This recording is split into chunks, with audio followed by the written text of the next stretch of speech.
May is ALS Awareness Month, and a Harrisburg man is setting an eye-opening example for others living with the debilitating disease. So a doctor once told him that he'd likely die within weeks, but as Queen City News reporter John Lee reports tonight, that only fueled his will to live longer. Well, whatever we got to do to beat this, I'm all about it.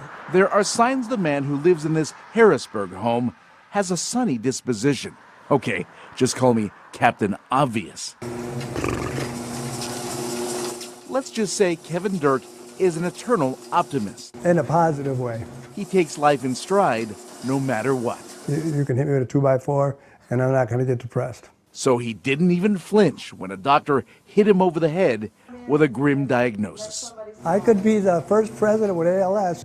First he said 2 to 5 weeks. Left to live. You know, and I think he just made a Freudian mistake. Should have been 2 to 5 years.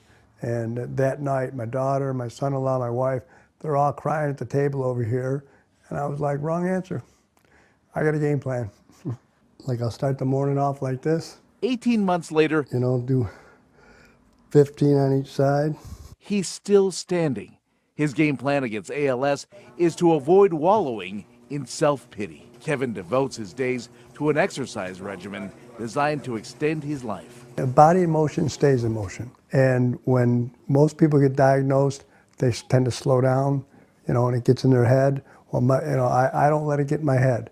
Every day it's like, nope, I gotta keep going forward. Then you squeeze in between each hand. At 64, he's motivated to squeeze every ounce out of life. Extend your arm out. He fights for more time with his family, including grandkids Max and Benny. When they grow older, Kevin wants them to have a lot of fond memories of their grandfather. And very positive, encouraged anything and everything, whether it was reading, Spanish, you know, flying kites. This is the one that helps you be able to scratch your back. Yes. A few times a week, he works with an in-home caregiver for the Joe Martin ALS Foundation. The nonprofit provides the services for free. This one's tight. Yeah, I know. Lynn Stinson helps Kevin with range of motion exercises. We won't know till we try. I find that most people who are dealing with this diagnosis are extremely determined.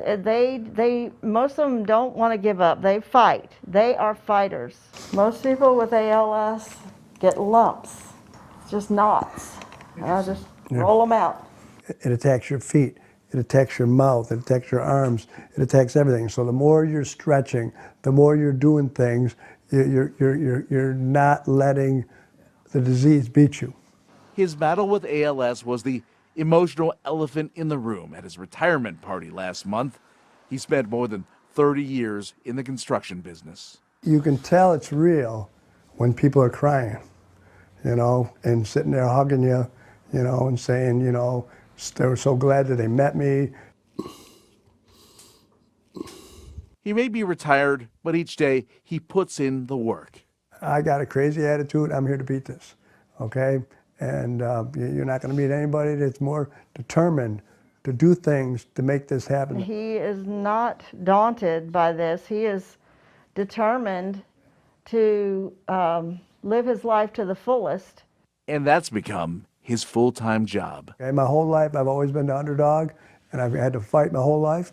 I'm here, it's just another fight, another day in Kev's life. Most of us don't have to fight for each day. A lot happening tomorrow. And you don't have to be Captain Obvious to come away with a powerful perspective. In Harrisburg, John Lee, Queen City News. Inspiring. All right, let's talk about his determination. Last month, Kevin led a team at the walk to defeat ALS in Raleigh. His team raised $10,000 for the cause.